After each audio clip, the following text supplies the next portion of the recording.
Update news. जिल्ह्यातील कौशल्य विकास, रोजगार व उद्योजकता मार्गदर्शन विभागात एक धक्कादायक प्रकार समोर आला असून यामुळे प्रशासकीय वर्तुळात मोठी खळबळ उडाली आहे।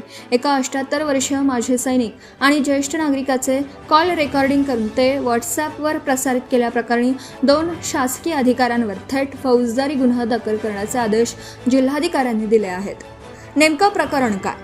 उमरखेड येथील माजी सैनिक उत्तम गणपत वानखेडे यांनी 15 जून 2026 रोजी कौशल्य विकास कार्यालयात माहितीसाठी संपर्क साधला होता। यावेळी कार्यालयातील अधिकारी नितीन भगत यांनी वानखेडे यांची परवानगी न घेता कॉल रेकॉर्डिंग केलं। त्यानंतर हे रेकॉर्डिंग अधिकारी सीमा रामदास खिरोडकर आणि नितीन भगत यांनी मिळून अन्य एका व्हॉट्सॲप नंबरवर प्रसारित केलं। जिल्हाधिकाऱ्यांचे कडक पाऊल। या गंभीर प्रकारामुळे माजी सैनिकाच्या गोपनीयतेचा भंग होऊन त्यांना मानसिक त्रास सहन करावा लागला। या तक्रारीची दखल घेत यवतमाळच्या जिल्हाधिकाऱ्यांनी थेट पोलीस अधीक्षकांना पत्र पाठवलं आहे।